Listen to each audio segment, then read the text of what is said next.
আসসালামু আলাইকুম প্রিয় মানবিক বিভাগের শিক্ষার্থীরা। আশা করি তোমরা সবাই ভালো আছো।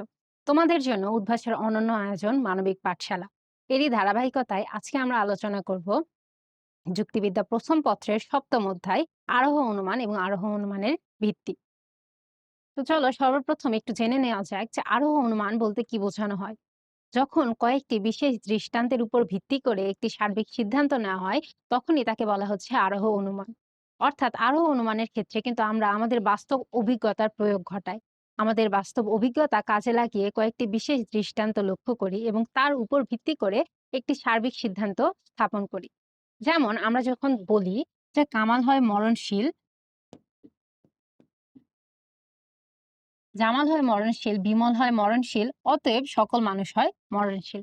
এখানে আমরা কামাল, জামাল, বিমল অথবা আরো অনেক মানুষের উদাহরণ নিলাম, আমাদের বাস্তব অভিজ্ঞতা দেখলাম যে না, মানুষ আসলেই মরণশীল। তারপরে আমরা একটা সার্বিক সিদ্ধান্ত নিলাম যে সকল মানুষ হয় মরণশীল। যখন আমরা আমাদের আশেপাশের বাস্তব অভিজ্ঞতার উপর ভিত্তি করে কয়েকটি বিশেষ দৃষ্টান্তকে কাজে লাগিয়ে একটি সার্বিক সিদ্ধান্ত স্থাপন করি, এটাই হচ্ছে আরোহ অনুমান।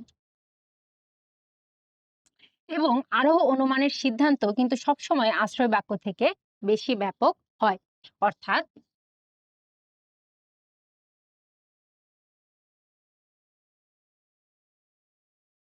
কেননা এখানে বিশেষ থেকে সার্বিক সিদ্ধান্তে যাওয়া হয়।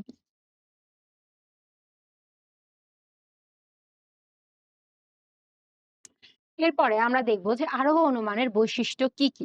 তো আরোহ অনুমানের প্রথম বৈশিষ্ট্য হচ্ছে যে সিদ্ধান্ত সবসময় আশ্রয় বাক্য থেকে বেশি ব্যাপক হয়। তার কারণ আমরা যখন বিশেষ কোনো দৃষ্টান্ত থেকে সার্বিকে যাব, তখন অবশ্যই আমাদের সিদ্ধান্তটা বেশি ব্যাপক হবে। এটা কিন্তু ঠিক অবরোহ অনুমানের বিপরীত বা উল্টা। এরপরে আমরা দেখি যে আরোহ অনুমানের সিদ্ধান্ত একটি সার্বিক আশ্রয় বাক্য হয়। আরোহ অনুমানে যেহেতু বিশেষ থেকে সার্বিকে যাওয়া হয়, তাই সিদ্ধান্ত সবসময় সার্বিক যুক্তি বাক্য হবে। এরপরে আরোহ অনুমান বাস্তব ঘটনা পর্যবেক্ষণের উপর নির্ভর করে। এ- অর্থাৎ আরোহ অনুমানে কিন্তু সবসময় আমাদের বাস্তব অভিজ্ঞতাকে কাজে লাগাতে হয়। অবরোহ অনুমানে যেমন আমরা একটি আশ্রয় বাক্যকে সত্য বলে ধরে নিই, আরোহ অনুমানে কিন্তু সেই সুযোগটি নেই। আরোহ অনুমানে আমাদের বাস্তব অভিজ্ঞতা প্রয়োগ করে, আমাদের জ্ঞান প্রয়োগ করে তারপরে আশ্রয় বাক্য বা সিদ্ধান্ত স্থাপন করতে হয়। তাই বাস্তবিক জ্ঞান এখানে অপরিহার্য। এরপরে আরোহ অনুমানে একটি আরোহমূলক লম্ফ বর্তমান থাকে। এখন তোমাদের মনে প্রশ্ন হতে পারে যে আপু, আরোহমূলক লম্ফ বলতে কি বোঝানো হয়ে থাকে। তো চলো এটার জন্য একটু আগের উদাহরণটাতে আমরা যাই। দেখো এখানে আমরা কি করলাম, তিনটা উদাহরণ নিছি যে কামাল মরণশীল, জামাল মরণশীল এবং বিমল মরণশীল। তারপরে আমরা বলছি কি, দেখো যে সব মানুষ হয় মরণশীল। এখন দেখো দুনিয়াতে কিন্তু 800 কোটিরও বেশি মানুষ আছে এবং এই সংখ্যাটা কিন্তু ক্রমবর্ধমান, তাই না? এখন তুমি তিনটা দৃষ্টান্ত আসলে দেখানোর পরে যখন সব মানুষের উপর মরণশীলতা আসলে ক্লেম করছো বা বলছো যে সব মানুষ মরণশীল, তাহলে দেখো ৩টা আর ৮০০ কোটি মানুষের মধ্যে একটা বিস্তর তফাৎ আছে না? এই যে মাঝখানে তুমি একটা গ্যাপ দিলা, লম্ফ বা লাফ দিলা, এইটাকেই বলা হচ্ছে আরোহমূলক লম্ফ। অর্থাৎ তুমি কয়েকটা বিশেষ দৃষ্টান্ত নেওয়ার পরে যখন সার্বিক দৃষ্টান্তে যাচ্ছ, মাঝে কিন্তু দৃষ্টান্তগুলো বাকি থাকে, তাই না? তুমি যখন ৩ জন বা ৪ জনের উপর পরীক্ষা করলে, হয়তো তুমি একটা স্কুলে গেলে এবং স্কুলে যাওয়ার পরে ৩ জনকে জিজ্ঞাসা করলে এবং ৩ জন উত্তর দিল যে তাদের প্রিয় বিষয় হচ্ছে গণিত। তারপরে তুমি সিদ্ধান্ত নিলা যে এই স্কুলের সব শিক্ষার্থীর প্রিয় বিষয় হচ্ছে গণিত। কিন্তু দেখো ওই স্কুলে ৬০০ বা ৭০০ জন শিক্ষার্থী আছে। তার মধ্যে তুমি যদি ৩ জনের উপর আসলে পরীক্ষা করার পরে এই সিদ্ধান্ত নাও, মাঝে কিন্তু আরো ৫৯৭ জন শিক্ষার্থী বাকি থাকে, তাই না? এই যে একটা গ্যাপ বা লাফ, এইটাকে বলা হচ্ছে আরোহমূলক লম্ফ। এবং আরোহমূলক লম্ফ কিন্তু আরোহের প্রাণ বা আরোহের প্রধান বৈশিষ্ট্য। যেখানে আরোহমূলক লম্ফ থাকে না, সেইখানে প্রকৃত আরোহ থাকে না, সেটাকে বলা হয় অপ্রকৃত আরোহ। সেই বিষয়ে আমরা অধ্যায়ের শেষের দিকে বিস্তর আলোচনা করব। তো চলো এরপরে দেখবো যে আরোহ অনুমান প্রকৃতির নিয়মানুবর্তিতা নীতি এবং কার্যকারণ নিয়মের উপর নির্ভর করে। তাহলে আরোহ অনুমানে সিদ্ধান্ত স্থাপনের জন্য আমাদের দুইটা নিয়ম অবশ্যই পালন করতে হবে। একটা হচ্ছে প্রকৃতির নিয়মানুবর্তিতা নীতি এবং কার্যকারণ নীতি। প্রকৃতির নিয়মানুবর্তিতা নীতি যদি আমি খুব সহজে বোঝাই, এটা নিয়ে আসলে আমরা বিস্তারিত আলোচনা পাবো। বাট তাও যদি আমি খুব সহজে বোঝানোর চেষ্টা করি, যে প্রকৃতি কিন্তু সব সময় নিয়ম মেনে চলে। প্রকৃতি কখনোই নিয়ম ভাঙে না। যদিও আমাদের খালি চোখে বা আমরা যখন চিন্তা ছাড়া তাকায় দেখি তখন মনে হয় আচ্ছা প্রকৃতির মধ্যে মনে হয় অনেক ধরনের বিশৃঙ্খলতা রয়েছে, কিন্তু প্রকৃতির মধ্যে কিন্তু শৃঙ্খল রয়েছে এবং আমরা যখন সেটা ভালোভাবে খেয়াল করি তখন সেটা বুঝতে পারি।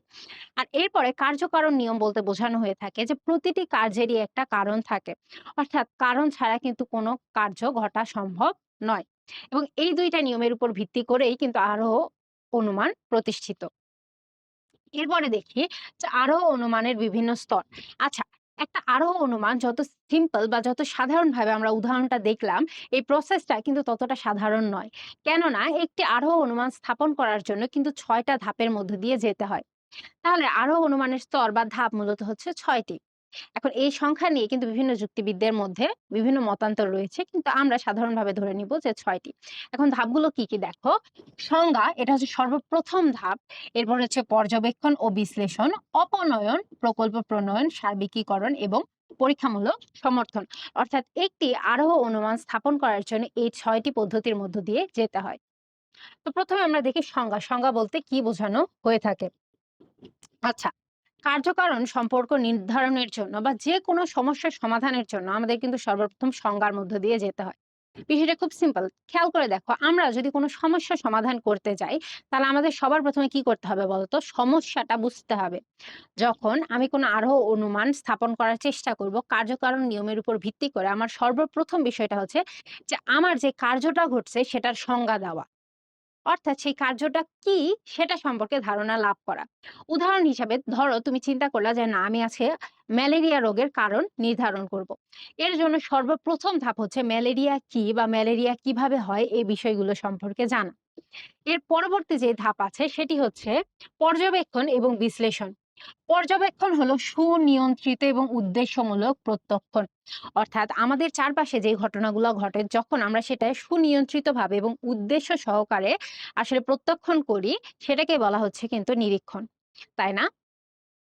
এটার বাস্তবিক উদাহরণ হতে পারে যে আমরা প্রথমে একটা সমস্যার সংজ্ঞা দিলাম, বা আমি যে বিষয়টা সম্পর্কে আসলে যুক্তি স্থাপন করব বা আরোহ অনুমান স্থাপন করব সে বিষয়ের আমি সংজ্ঞা দিলাম। এর পরবর্তীতে আমরা কি করব দেখো, যে সেইটার পারিপার্শ্বিক অবস্থা বিশ্লেষণ করার চেষ্টা করব বা সেটার পেছনে আরো কি কি কারণ থাকতে পারে সেগুলো বিশ্লেষণ করব।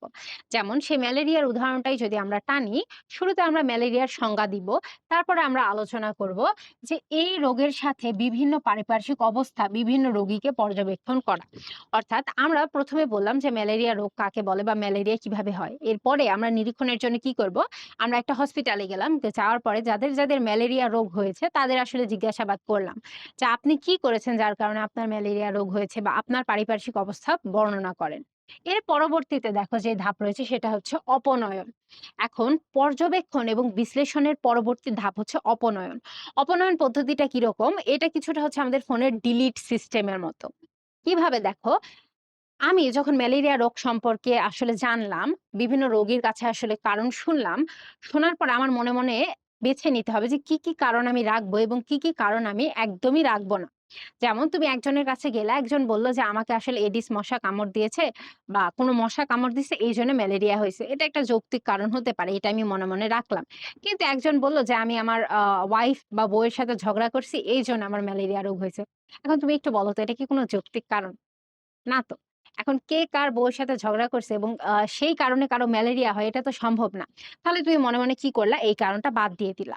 যখন আমরা একটা কার্যের বিভিন্ন কারণ মনে, মনে ধারণ করে নেই এবং এই কারণগুলোর মধ্যে যে কারণগুলো আমরা বাদ দিয়ে দেই, এই প্রসেস বা প্রক্রিয়াটাকেই বলা হচ্ছে কিন্তু অপনয়ন। অর্থাৎ ডিলিট করার মতো সিলেক্টিভ ডিলিট। আচ্ছা, যখন আমরা যে অপশন গুলা রাখলাম আর যেগুলো রাখার মতো নয় বা যেই কারণগুলো আসলে কোনো কারণ হতে পারে না, সেটাকে যে বাদ দিচ্ছি এই প্রসেসটাই হচ্ছে অপনয়ন। ঠিক আছে? এরপরে দেখো প্রকল্প প্রণয়ন। আচ্ছা, এইটাকে কিন্তু যুক্তিবিদ হুইওয়েল বলেছেন যে প্রকল্প প্রণয়নের সবচেয়ে গুরুত্বপূর্ণ ধাপ। কেন? এখন দেখো, অপনয়নের মাধ্যমে তুমি কিন্তু অনেকগুলো কারণ বাদ দিয়ে দিয়েছো। সব কারণ কিন্তু বাদ দেওয়া সম্ভব হয় নাই। তোমার মনে হয়তো এখনো ২-৩ টা কারণ আছে। এর মধ্যে তোমার মনে কনফিউশন হচ্ছে যে এইটাও কারণ হইতে পারে, এইটাও কারণ হইতে পারে। এখন ম্যালেরিয়ার কারণ হিসেবে একজন রোগী তোমাকে বলল যে আমাকে মশা কামড় দিয়েছে। আরেকজন রোগী আমাকে বলল যে আমার বাড়ির আশেপাশে অনেক আবর্জনা ছিল। আরেকজন বলল যে আমার বেলকনিতে যেই ফুলের টব ছিল সেখানে ময়লা পানি জমেছিল অনেকদিন ধরে। এখন দেখো ৩ টা কারণই কিন্তু একটা লজিক্যাল কারণ। তাই না? ৩ টা কারণই কিন্তু কিন্তু যথেষ্ট বেসিস সম্পূর্ণ একটা কারণ। ৩ টাই হতে পারে। এখন এই ৩ টা কারণের মধ্যে তুমি যেকোনো একটা কারণকে বেছে নিবা এবং এইটা প্রমাণ করার চেষ্টা করবা যে এটাই কারণ। এই যে কাজটা তুমি করলা যে অনেকগুলা কারণ বা ধারণার মধ্যে একটাকে তুমি মনে, মনে গ্রহণ করলা, এটাকেই বলা হচ্ছে কিন্তু প্রকল্প প্রণয়ন। প্রকল্প শব্দের অর্থ হচ্ছে অনুমান করা। যখন তুমি কোনো কারণ সম্পর্কে কিছু অনুমান করে নাও এবং ধরে নাও এটাই কারণ, এটাকে বলা হচ্ছে প্রকল্প প্রণয়ন। যেমন তুমি এতগুলো কারণের মধ্যে তুমি ধরে নিলা যে মশার কামড়ই ম্যালেরিয়ার কারণ। এই যে মশার কামড়কে তুমি ম্যালেরিয়ার কারণ হিসাবে ধরে নিলা, এটাই হচ্ছে প্রকল্প প্রণয়ন। এরপরে যে ধাপটি আমরা পাবো সেটি হচ্ছে সার্বিকীকরণ এবং যুক্তিবিদ মিলের মতে এটি হচ্ছে প্রকল্প প্রণয়ন, এটি হচ্ছে আরোহের শেষ স্তর। আমরা আরোহের টোটাল ৬টা স্তর সম্পর্কে বলেছিলাম, কিন্তু মিলের মতে আরোহের স্তর হচ্ছে ৫টা এবং সার্বিকীকরণই কিন্তু এর শেষ কারণ। এখন সার্বিকীকরণ বলতে কি বোঝানো হচ্ছে দেখো তো। আমরা এর পূর্ববর্তী ধাপে প্রকল্প প্রণয়ন করলাম না, যে একটা কারণ ধরে নিছি যে এইটাই কারণ, অর্থাৎ মশার কামড়ই ম্যালেরিয়ার কারণ। এখন তোমার কাজ হচ্ছে তুমি যতজন ম্যালেরিয়ার রোগী আছে তাদের কাছে যাবা এবং গিয়ে দেখবা সবার মধ্যে এই কারণটা বিদ্যমান কিনা। এখন চিন্তা করে দেখো তো, তোমার বাড়ির আশেপাশে ময়লা থাকতেই পারে, তোমার বেলকনিতে টব থাকতেই পারে, সেখানে ময়লা পানি থাকতেই পারে। কিন্তু মশা যদি তোমাকে কামড় না দেয়, ম্যালেরিয়া হওয়ার কি কোনো সুযোগ আছে? ওই ময়লা পানি কামড় দিয়ে তো আর তোমার ম্যালেরিয়া হবে না, তাই না? লজিক্যাল কারণ। সব ক্ষেত্রে তাহলে তুমি দেখবা যে মশার কামড়টা কিন্তু একটা সার্বিক কারণ বা সর্বজনীন কারণ। এই কারণে আমরা ধরে নিচ্ছি যে মশার কামড়ই ম্যালেরিয়ার কারণ। যখন আমি সবার মাধ্যমে এইটা সিওর হয়ে নিলাম, এই প্রসেসটাকে বা এই প্রক্রিয়াটাকে আমরা বলছি সার্বিকীকরণ। এরপরে দেখো যে পরীক্ষামূলক সমর্থন। যুক্তিবিদ জেভন্সের মতে এটি হচ্ছে আরোহের সবচেয়ে গুরুত্বপূর্ণ স্তর। অর্থাৎ মিল বলেছেন যে সার্বিকীকরণ আরোহের শেষ স্তর, এরপরে আর কোনো প্রক্রিয়া থাকতে পারে না। কিন্তু জেভন্স বলেছেন আরেকটি স্তর থাকে এবং সেটি হচ্ছে পরীক্ষামূলক সমর্থন। পরীক্ষামূলক সমর্থন বিষয়টা হচ্ছে এরকম, তুমি একটা ধারণা স্থাপন করলা, সবার কাছে গিয়ে চেক করলা যে না, মশার কামড়ই ম্যালেরিয়ার কারণ, কিন্তু তোমার এখন এটা পরীক্ষার মাধ্যমে প্রমাণ করতে হবে। তাহলেই কিন্তু তোমার আরোহটা সঠিক হবে। এখন সমর্থন ২ ধরনের হতে পারে। সেটা হচ্ছে প্রত্যক্ষ সমর্থন এবং পরোক্ষ সমর্থন। এখন তুমি এটা প্রত্যক্ষভাবে কিভাবে সমর্থন করতে পারবা? যে যাদেরই ম্যালেরিয়া হইছে তাদের কাছে তুমি জিজ্ঞেস করলে এবং তারা বলল যে, "না, আমাকে মশা কামড় দিছে।" এটা প্রত্যক্ষ। এরপরে তুমি যদি আরো একটু বিস্তরভাবে আলোচনা করো বা পরীক্ষা-নিরীক্ষার মাধ্যমে আসলে চিন্তা করে দেখো, সেটাকে বলা হচ্ছে পরোক্ষ সমর্থন। অর্থাৎ কেউ একজন বলেছিল যে মশার কামড়ে হয়েছে, তুমি তার কাছ থেকে শুনছো। তো এই যে পরোক্ষভাবে আসছে, এটাকে বলা হচ্ছে পরোক্ষ সমর্থন। ঠিক আছে? জেভন্সের মতে এটি হচ্ছে সবচেয়ে গুরুত্বপূর্ণ ধাপ। অনেক ক্ষেত্রে কিন্তু তোমাদের এমসিকিউতে জিজ্ঞেস করা হয়ে থাকে যে কোন যুক্তিবিদের মতে পরীক্ষামূলক সমর্থন আরোহের সবচেয়ে গুরুত্বপূর্ণ ধাপ। আবার অনেক সময় এ ধরনের প্রশ্নও করা থাকে যে যুক্তিবিদ জেভন্সের মতে আরোহের সবচেয়ে গুরুত্বপূর্ণ স্তর কোনটি? ঠিক আছে? এই তথ্যগুলো আমরা একটু ভালোভাবে মাথায় রাখবো। এরপর আমরা দেখব যে আরোহের প্রয়োজনীয়তা কি। আচ্ছা, আমরা তো অবরোহ অনুমানও দেখছি, তাই না? দেখেছি অবরোহ অনুমান কিভাবে কাজ করে। তাহলে কেন আমাদের আসলে আরোহ অনুমানের দরকার আছে? তাহলে দেখো, আরোহ অনুমানের সবচেয়ে গুরুত্বপূর্ণ যে দিকটা হচ্ছে আরোহ অনুমান কিন্তু বস্তুগত সত্যতা স্থাপন করে। আমরা এর আগেই দেখেছি যে সত্যতা ২ ধরনের হতে পারে। একটা হচ্ছে আকারগত ও রূপগত সত্যতা এবং বস্তুগত সত্যতা। আকারগত বা রূপগত সত্যতা বলতে বোঝানো হচ্ছে যেটা অবরোহ অনুমানে দেখা যায়। যে আমি যখন কোনো নিয়ম স্থাপন করছি, নিয়মের মাধ্যমে আমি কোনো একটা যুক্তিবাক্য গঠন করছি, নিয়ম ঠিক থাকলেই আমার যুক্তিটা সঠিক। কিন্তু আরোহ অনুমান কিন্তু কেবলমাত্র নিয়ম মানলেই সঠিক হয়ে যায় না। আরোহ অনুমান সঠিক হওয়ার জন্য আমাদের বাস্তবিক জ্ঞান থাকতে হবে, আমাদের বাস্তব অভিজ্ঞতা থাকতে হবে এবং সেটা প্রমাণ করার মতো সামর্থ্য থাকতে হবে। তাহলে বাস্তবিক জ্ঞান লাভের জন্য আরোহ অনুমান কিন্তু যথেষ্ট গুরুত্বপূর্ণ একটি ধাপ।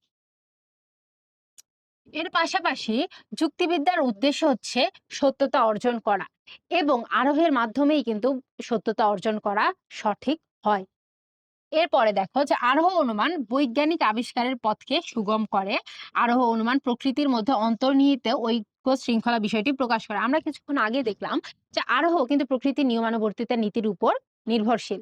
এই প্রকৃতির নিয়মানুবর্তিতার মাধ্যমে যখন আমরা আরোহকে বিশ্লেষণ করি, তখন কিন্তু প্রকৃতির মধ্যে যে অন্তর্নিহিত শৃঙ্খলা আছে সে বিষয়টি সম্পর্কে জ্ঞান লাভ করা সম্ভব হয়। এরপরে দেখো যে আরোহ ভবিষ্যৎ অনুসন্ধানের কাজ সহজ করে এবং আরোহ অনুমান মানুষের মন থেকে অবিশ্বাস, অন্ধবিশ্বাস এবং কুসংস্কার দূর করতে সাহায্য করে। আরোহ অনুমানে যেহেতু আমাদের বাস্তবিক সত্যতা লাগে, যদি কোনো বিষয় বাস্তবে না ঘটে সেটা কিন্তু আরোহ অনুমানের মাধ্যমে প্রকাশ করা সম্ভব হয় না। যেমন ধরে নাও যে তোমার দাদি বা নানি কোনো একটা বিষয় বললো যে তুমি হয়তো পরীক্ষা দিতে যাচ্ছ, সেই সময় রাস্তায় একটা কাক ডাকছে, হ্যাঁ? তখন তোমার দাদি বলল যে তোমার পরীক্ষা আজকে ভালো হবে না, তার কারণ একটা কাক ডাকছে। এখন এইটা কিন্তু আরোহ অনুমান সাপোর্ট বা সমর্থন করে না। কেন? এর পেছনে বৈজ্ঞানিক কোনো ভিত্তি নাই, কার্য-কারণ সম্পর্ক নাই। তাহলে তোমার ভেতর থেকে অন্ধবিশ্বাস বা কুসংস্কার দূর করার জন্য আরোহ অনুমান কিন্তু যথেষ্ট গুরুত্বপূর্ণ। এরপরে দেখব যে আরোহ অনুমানের প্রকারভেদ। আচ্ছা, এটা খুব ভালোভাবে আমি যদি একটু ছক আকারে দেখানোর চেষ্টা করি তাহলে বিষয়টা হবে এরকম। আরোহ অনুমান হচ্ছে প্রধানত ২ প্রকার। একটা হচ্ছে প্রকৃত আরোহ, আরেকটি হচ্ছে অপ্রকৃত আরোহ।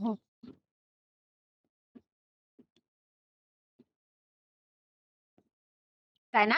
এখন দেখো প্রকৃত আরোহ কিন্তু আবার ৩ প্রকার। দেখো আমরা প্রকৃত আরোহের মধ্যে কি পাবো? বৈজ্ঞানিক আরোহ, অবৈজ্ঞানিক আরোহ এবং সাদৃশ্যানুমূলক আরোহ। বৈজ্ঞানিক, অবৈজ্ঞানিক, সাদৃশ্যমূলক।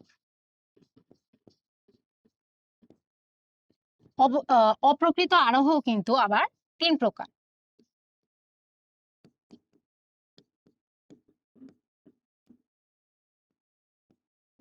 দেখো আমরা কি পাবো? পূর্ণাঙ্গ, যুক্তিসাম্যমূলক এবং ঘটনা সংযোজন।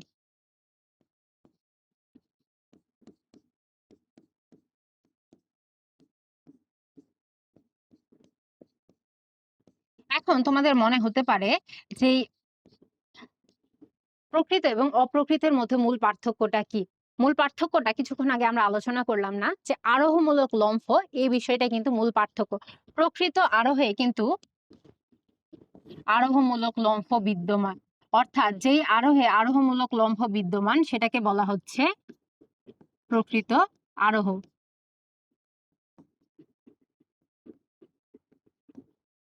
আর অপ্রকৃত আরোহে কিন্তু আরোহমূলক লম্ফ অনুপস্থিত।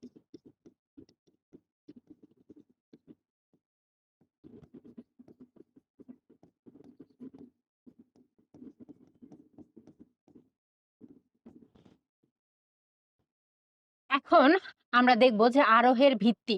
এখন দেখো যে সকল ঘটনার উপর ভিত্তি করে আরোহ অনুমান গঠন করা হয় তাদেরকে বলা হচ্ছে আরোহের ভিত্তি, এবং আরোহের ভিত্তি কিন্তু ২ প্রকার।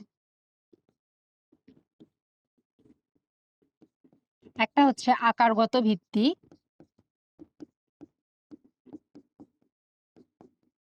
এবং অপরটি হচ্ছে বস্তুগত ভিত্তি।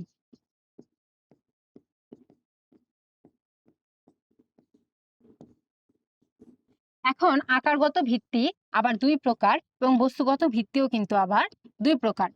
আকারগত ভিত্তির মধ্যে আছে আমাদের প্রকৃতির নিয়মানুবর্তিতা নীতি,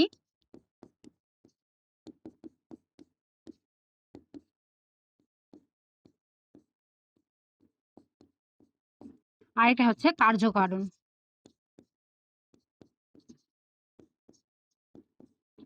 আর বস্তুগত ভিত্তির মধ্যে আমরা পাবো পরীক্ষণ এবং নিরীক্ষণ।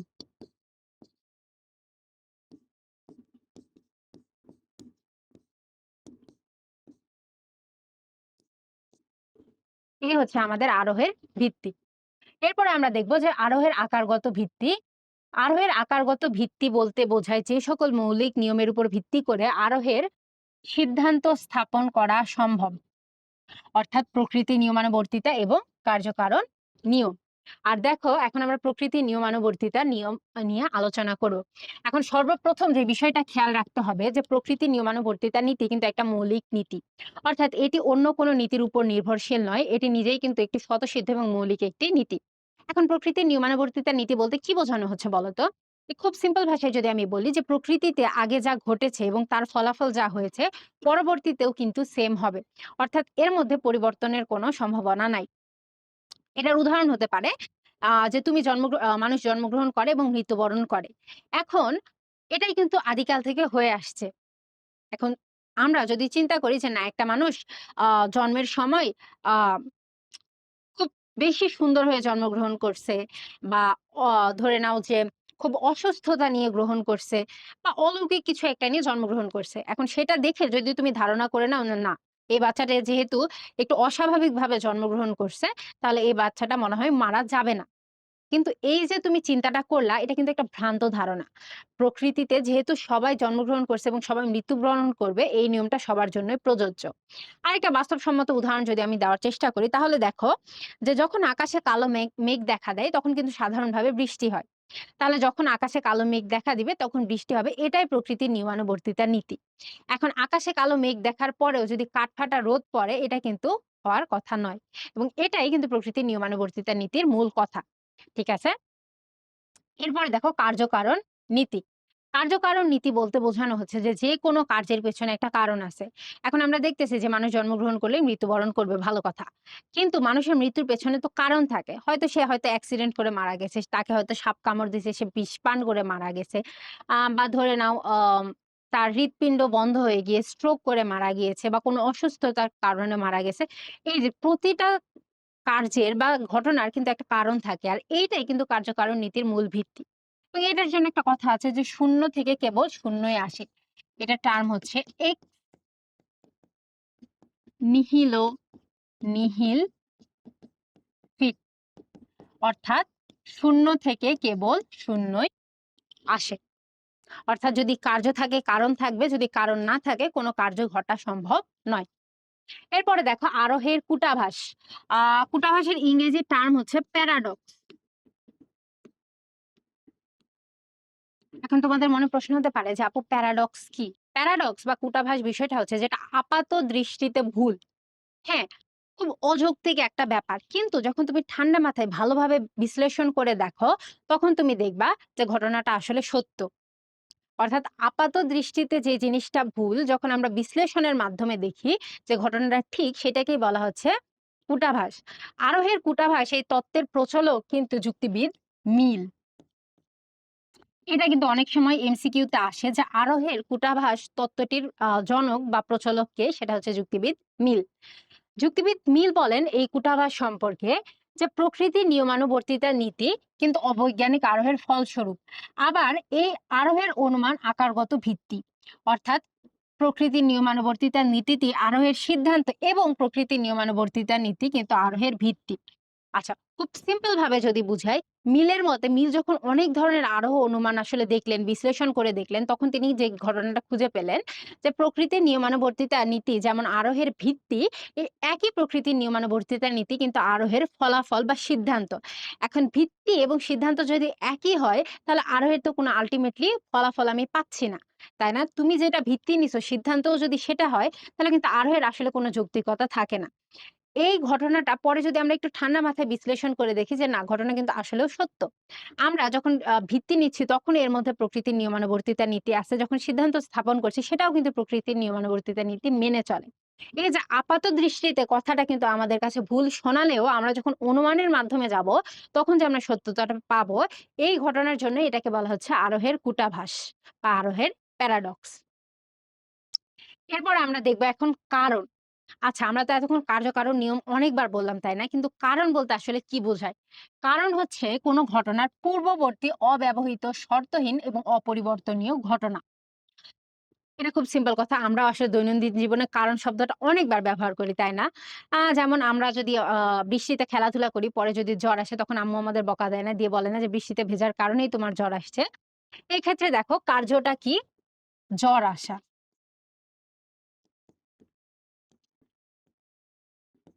এবং কারণটা কি? বৃষ্টিতে ভেজা।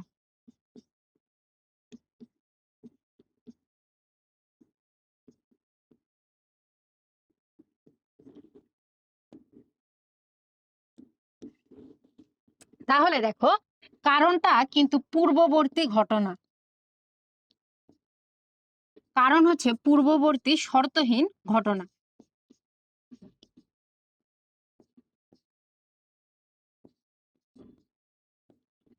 আর অপরদিকে কার্যটা হচ্ছে আমাদের পরবর্তী ঘটনা।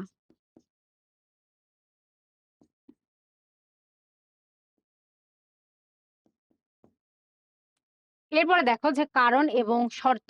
এখন কারণ কিন্তু কোনো সরল ঘটনা নয়। একটা কারণ ঘটার পেছনে কিন্তু অনেকগুলা শর্ত কাজ করে। ঠিক আছে? অনেকগুলা শর্ত যখন পূরণ হয় তখন একটা কারণ সৃষ্টি হয়। এখন শর্ত কিন্তু ২ প্রকার। কি, কি? একটা হচ্ছে সদর্থক শর্ত এবং আরেকটা হচ্ছে নঞর্থক শর্ত।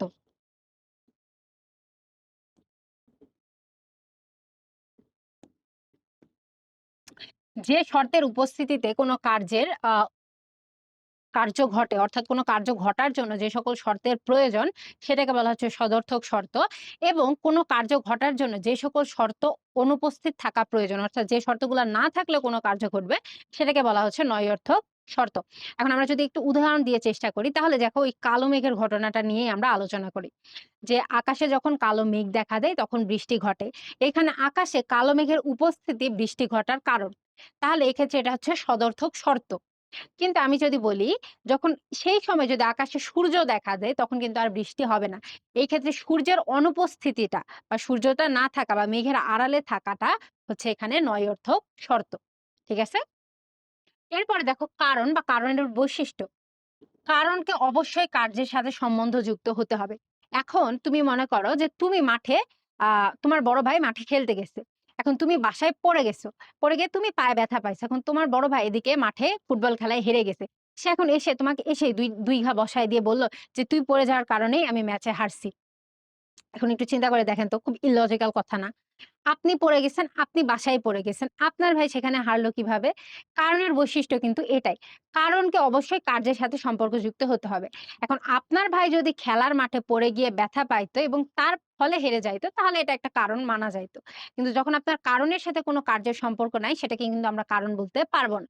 এরপরে দেখেন কারণ অবশ্যই কাজের পূর্ববর্তী ঘটনা হতে হবে। এখন আ আপনি বৃষ্টিতে ভিজছেন। তারপরে আপনার জ্বর আসছে। এখন আপনি যদি বলেন যে আপনার জ্বর আসার কারণে আপনি বৃষ্টিতে ভিজছেন, তাহলে কিন্তু কথাটা ভুল।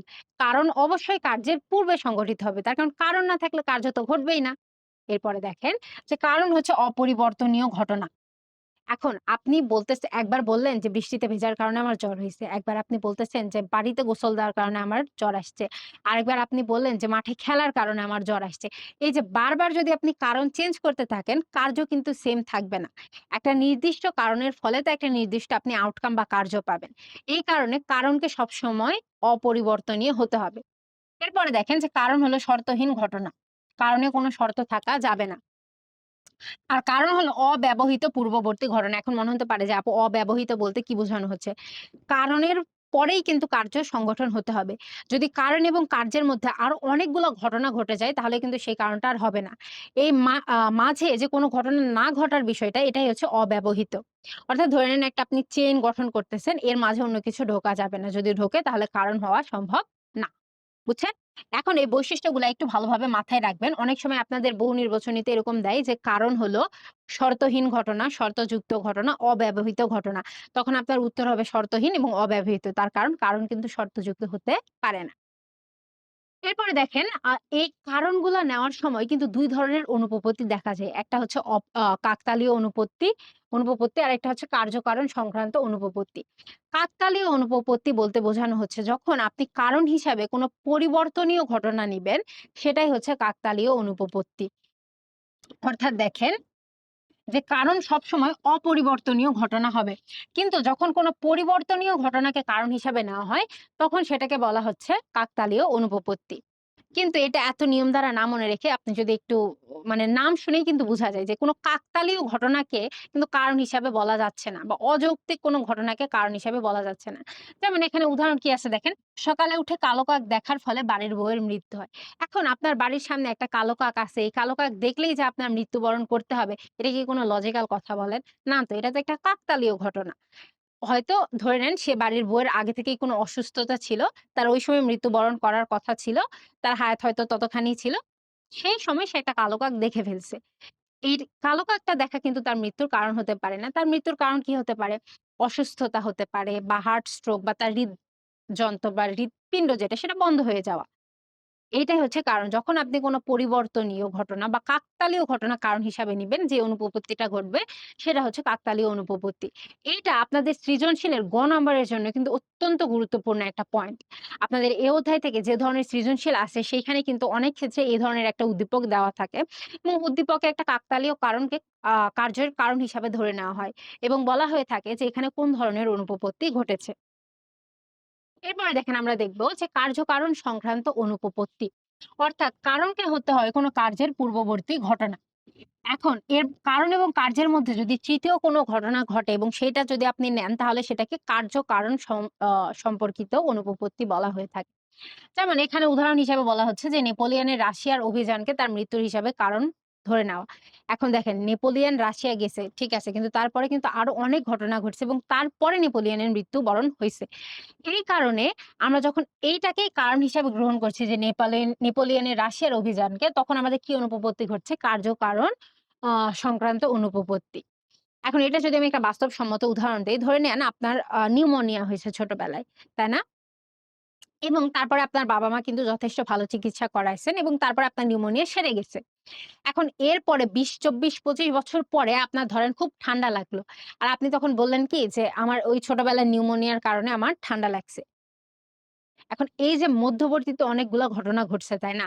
এর কারণ আপনি ২ দিন আগে বৃষ্টিতে ভিজছেন এবং তুমুল বৃষ্টিতে ভেজার পরে আপনার জ্বর আসছে। কিন্তু আপনি কারণটা দিলেন কি? ওই যে ২০ বছর আগে নিউমোনিয়া সেটাকে। বা ধরে নেন আরো প্রত্যক্ষ উদাহরণ হতে পারে আপনি পরীক্ষার আগের রাতে পড়েন নাই। আপনি ধরে নেন পরীক্ষার আগের রাতে কোনো পড়ালেখা করেন নাই। পরের দিন পরীক্ষা দিতে গেছেন এবং পরীক্ষা দিতে গিয়ে বলতেছেন, ১০ বছর আগে আমি মাথায় একটু আঘাত পাইছিলাম, এর কারণে আমার পরীক্ষাটা খারাপ হইছে।" এখন ঘটনা কি সত্য? না। আপনি পড়েন নাই তাই পারেন নাই। এই যে মধ্যবর্তী ঘটনাগুলোকে যখন আপনি স্কিপ করতেছেন, এইটাকেই বলা হচ্ছে কার্য-কারণ সম্পর্কিত অনুপপত্তি। এরপরে দেখেন আবশ্যিক শর্ত। আমরা কিছুক্ষণ আগে কিন্তু শর্ত নিয়ে কথা বললাম। যে কারণ কোনো সরল ঘটনা নয়। কারণের পেছনে অনেকগুলা শর্ত কাজ করে। শর্ত মূলত ২ প্রকার। কি, কি? সদর্থক শর্ত এবং নঞর্থক শর্ত। এখন এই সদর্থক শর্তগুলাকে কিন্তু আবার ৩ ভাগে ভাগ করা যাইতে পারে। তার সেগুলা কি, কি? আবশ্যিক শর্ত,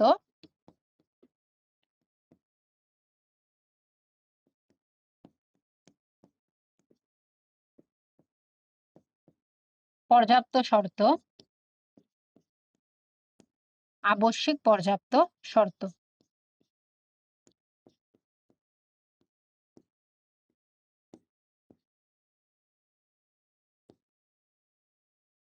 এখন দেখেন যদি কোনো শর্তের অনুপস্থিতিতে কোনো ঘটনা ঘটা সম্ভব না হয়, তাহলে সেটাকে বলা হচ্ছে আবশ্যিক বা অনিবার্য শর্ত।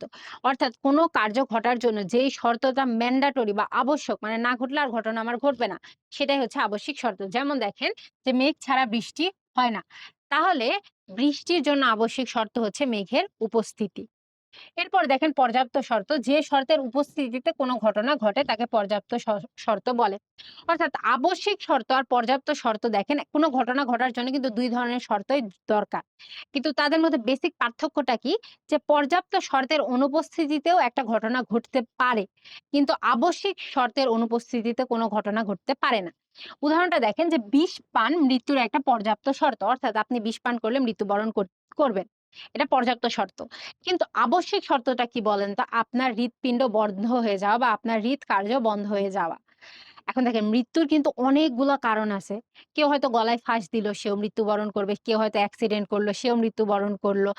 কেউ হয়তো স্ট্রোক করলো, সেও মৃত্যুবরণ করবে। যে বিষ পান করছে, সেও মৃত্যুবরণ করবে। এগুলো একেকটা পর্যাপ্ত শর্ত। কিন্তু সব ক্ষেত্রে কমন বিষয়টা কি দেখেন তো? আপনার হৃৎপিণ্ড বন্ধ হয়ে যাওয়া। যে মুহূর্তে আপনার হৃৎপিণ্ড বন্ধ হয়ে যাবে, আপনি তখন মৃত্যুবরণ করবেন।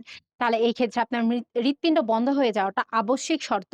আর অন্যান্য বিষ পান বা গলায় দড়ি দেওয়া বা অ্যাক্সিডেন্ট করা বা স্ট্রোক করা, এগুলো হচ্ছে পর্যাপ্ত শর্ত। আশা করি পার্থক্যটা বুঝছেন। এরপরে দেখেন পর্যাপ্ত আবশ্যিক শর্ত। এটা হচ্ছে এই ক্ষেত্রে ২ টা ঘটনা থাকে। একটা ঘটনা থাকলে ঘটনাটা ঘ আ একটা কারণ থাকলে বা শর্তটা থাকলে ঘটনা ঘটবে। আর যদি ওই শর্ত না থাকে তাহলে ঘটনা ঘটবে না। উদাহরণ হিসেবে দেখেন আ যে ভিজা কাঠে আগুন জ্বালালে ধোঁয়ার সৃষ্টি হয়। এখন আমি কি বলছি যে ভিজা কাঠে আগুন জ্বালালে ধোঁয়ার সৃষ্টি হয়। এখন আপনার কাঠ যদি ভিজা থাকে তাহলে ধোঁয়া সৃষ্টি হবে। যদি কাঠ ভেজা না থাকে তাহলে ধোঁয়া সৃষ্টি হবে না। অর্থাৎ একটা ঘটনা আরেকটা ঘটনার উপর নির্ভরশীল। এই ধরনের শর্তকে বলা হচ্ছে পর্যাপ্ত আবশ্যিক শর্ত। এরপরে আমরা ২ টা মতবাদ দেখব। একটা হচ্ছে বহু কারণবাদ এবং আরেকটা দেখব যে বহু কারণ সমন্বয়বাদ। বহু কারণবাদের বিষয়টা হচ্ছে এরকম যে একটা কার্যের পিছনে কিন্তু বিভিন্ন ধরনের কারণ থাকতে পারে। এটা আমি কিছুক্ষণ আগে বললাম দেখেন যে একই কাজ মৃত্যুর পেছনে বিভিন্ন সময় বিভিন্ন কারণ থাকতে পারে। দুর্ঘটনা, কলেরা, ম্যালেরিয়া, অনাহার, বিষপান। কোনো ব্যক্তি যদি দুর্ঘটনায় পড়ে সে মারা যাইতে পারে। তো কারো যদি ম্যালেরিয়া হয় সে মারা যাইতে পারে। কেউ যদি বিষ পান করে সেও মরে যাইতে পারে, তাই না? কিন্তু দেখেন কারণ আলাদা হলেও কার্য কিন্তু সেম। সেটা কি? মৃত্যু। তাহলে বহু কারণবিদ মতবাদের মূল কথা হচ্ছে যে একটি কার্যের পেছনে একাধিক কারণ থাকতে পারে। এরপরে যে মতামতটা আমরা দেখব সেটা হচ্ছে বহু কারণ সমন্বয়বাদ। বহু কারণ সমন্বয়বাদ বলতে বোঝানো হচ্ছে যে একটা কার্যের একাধিক কারণ থাকতে পারে। কিন্তু যখন একাধিক কার্য মিলে একটা কারণ মানে একাধিক কারণ মিলে যখন একটা কার্য তৈরি করে সেটাকে বলা হচ্ছে বহু কারণ সমন্বয়বাদ। দেখেন নাম শুনলেই কিন্তু এদের পার্থক্যটা বুঝতে পারবেন। একটা বলা হচ্ছে আমি বহু কারণ, অর্থাৎ একটা কাজের বহু কারণ থাকতে পারে। আর বহু কারণ সমন্বয়বাদ, অর্থাৎ যে বহু কারণগুলো আছে সেগুলার আপনি সমন্বয় করছেন। ঠিক আছে?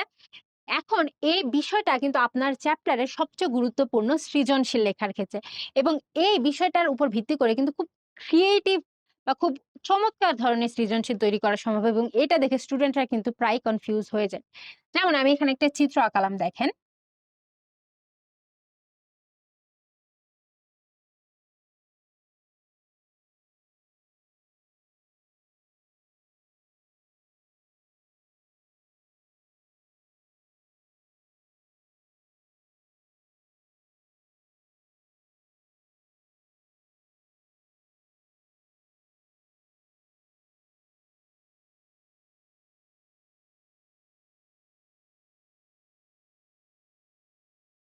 তাহলে দেখেন আমি মৃত্যু দেখানোর পরে এদিকে অনেকগুলো কারণ দেখালাম। বিষপান, কলেরা, দুর্ঘটনা, অসুস্থতা, সাপের কামড়। অর্থাৎ একটা মৃত্যু কার্যের পেছনে এতগুলো কারণ থাকতে পারে। অপরদিকে আমি ধরে নিলাম যে এইখানে ধরে নেন একটা বাল্ব আঁকালাম। আমার ড্রইং খুব ভালো না, একটু কষ্ট করে বুঝে নিবেন।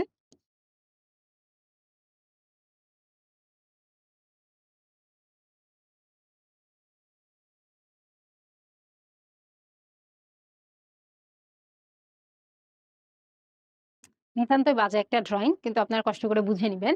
দেখেন এটা দ্বারা আমি বুঝাতে চাচ্ছি যে আমাদের বাসায় কিন্তু একটা রুমে অনেকগুলা বাল্ব থাকতে পারে, তাই না? তখন আপনি যখন ৪ টা বাল্ব বা বৈদ্যুতিক বাতি একসাথে জ্বালাবেন, আপনার ঘরের আলোটা কিন্তু অনেকখানি বেড়ে যাবে, তাই না?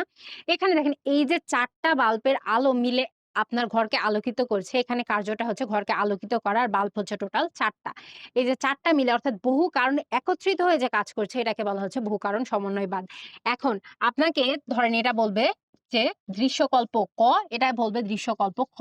এখন এটা বলার পরে আপনাকে গ তে বলবে যে দৃশ্যকল্প গ ব্যাখ্যা করো।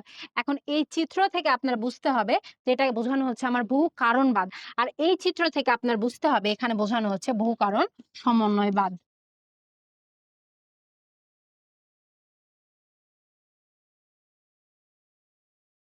যেমন দেখেন উদাহরণে বলা আছে যে ৪ টি মোমবাতি মিলে একটি ঘরকে আলোকিত করে। এখন দেখেন কার্যটা হচ্ছে ঘরকে আলোকিত করা কিন্তু এর পেছনে ৪ টা মোমবাতিই কিন্তু কাজ করছে। তাই না? যখন ৪ টা সমন্বিত হয় বা সব কারণগুলো সমন্বিত হয় তখন আমরা সেটাকে বলতেছি বহু কারণ সমন্বয়বাদ। কিন্তু যখন কারণগুলো সংমিশ্রিত হয় না, এককভাবে ব্যবহৃত হয় বা হতে পারে সেটাকে আমরা বলতেছি বহু কারণবাদ। এবং আপনাদের এখন প্রশ্ন হতে পারে, আপু এই ২ টা মতবাদের মধ্যে কোনটা বেশি গ্রহণযোগ্য? অবশ্যই বহু কারণ সমন্বয়বাদ বেশি সমর্থিত এবং যুক্তিযুক্ত। এরপরে দেখেন কার্য সংমিশ্রণ। কার্য সংমিশ্রণের ধারণাটা কিন্তু বহু কারণবাদ সমন্বয়ের মতোই কিছুটা। এখানে একটি কার্যের পেছনে একাধিক কারণ থাকে। একাধিক কারণ মিশ্রিত হয়ে যখন কোনো কার্য সৃষ্টি করে বা কাজ সৃষ্টি করে সেটাকে বলা হচ্ছে কার্য সংমিশ্রণ। যেমন দেখেন যখন একাধিক কারণ পৃথক কার্য উৎপন্ন না করে একসাথে মিলিত হয়ে একই ধরনের কার্য তৈরি করে। এখন কার্য সংমিশ্রণ ২ প্রকার। একটা হচ্ছে সমজাতীয় কার্য সংমিশ্রণ আর আরেকটা হচ্ছে ভিন্ন জাতীয় কার্য সংমিশ্রণ। বুঝছেন? এখন আমরা একটু দেখব যে সমজাতীয় কার্য সংমিশ্রণ বলতে কি বোঝানো হচ্ছে। যদি একাধিক কারণ মিলিত হয়ে একটা মিশ্রিত কার্য উৎপন্ন করে এবং মিশ্রিত কার্যের যে বৈশিষ্ট্য সেটা কারণের সাথে মিলিত হয় বা সেম ধরনের। যেমন ধরেন যে ৪ টি বৈদ্যুতিক বাল্ব মিলে একটি ঘরকে আলোকিত করে। এখন দেখেন একটা বৈদ্যুতিক বাল্ব যে ধরনের আলো দিবে ৪ টা মিলে হয়তো বেশি দিবে। কিন্তু বৈদ্যুতিক আলোটা তো সেম থাকবে না। আলোটা ঘরকে আলোকিত করার কাজটা কিন্তু সেম। এই যে কাজটার কারণ যখন সেম বা একই হয় সেটাকে বলা হচ্ছে আমার সমজাতীয় কার্য সংমিশ্রণ। কিন্তু যখন আপনি যাবেন যে ভিন্ন জাতীয় কার্য সংমিশ্রণ, যখন একাধিক কারণ মিলে একটা কার্য সৃষ্টি করে এবং ওই কার্যের সাথে কারণের কোনো মিল থাকে না, সেটাকে বলা হচ্ছে ভিন্ন জাতীয় কার্য সংমিশ্রণ। এর উদাহরণ কি হতে পারে দেখেন, পানি। হাইড্রোজেন এবং অক্সিজেন মিলে যখন পানি তৈরি করে, সেই পানির বৈশিষ্ট্য আর হাইড্রোজেন আর অক্সিজেনের বৈশিষ্ট্য কিন্তু সম্পূর্ণরূপে আলাদা। তাই না? আপনি কেবল অক্সিজেনের বৈশিষ্ট্য মিলায় দেখেন পানির সাথে মিলবে না।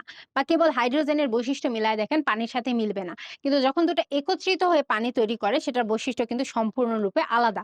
যখন কার্য এবং কারণের এই বৈশিষ্ট্যটা আলাদা হয় তখন বলা হচ্ছে তাকে ভিন্ন জাতীয় কার্য সংমিশ্রণ। কিন্তু যখন কার্য এবং কারণের বৈশিষ্ট্য এক হয় তাকে বলা হচ্ছে সমজাতীয় কার্য সংমিশ্রণ। এরপরে দেখেন নিরীক্ষণ। কোন একটি নিরীক্ষণ এবং পরীক্ষণ নিয়ে আমরা যখন আলোচনা করলাম, এতক্ষণ ধরে আমরা কি আলোচনা করলাম বলেন তো? আরোহের আ আকারগত ভিত্তি। এখন আমরা আলোচনা করব আরোহের বস্তুগত ভিত্তি। এখন আরোহের বস্তুগত ভিত্তি কি হতে পারে দেখেন তো? একটা হচ্ছে নিরীক্ষণ এবং একটা হচ্ছে পরীক্ষণ। এখন নিরীক্ষণ বলতে আমরা কি বুঝাচ্ছি দেখেন, যখন একটি উদ্দেশ্য সাধনের জন্য প্রাকৃতিক পরিবেশ প্রদত্ত ঘটনাকে সুনিয়ন্ত্রিতভাবে প্রত্যক্ষণ করা হয়, তাকে বলা হচ্ছে নিরীক্ষণ। এখন নিরীক্ষণের ক্ষেত্রে একটা পয়েন্ট আপনি মাথায় রাখবেন যে নিরীক্ষণ কেবলমাত্র প্রাকৃতিক ঘটনার সম্ভব।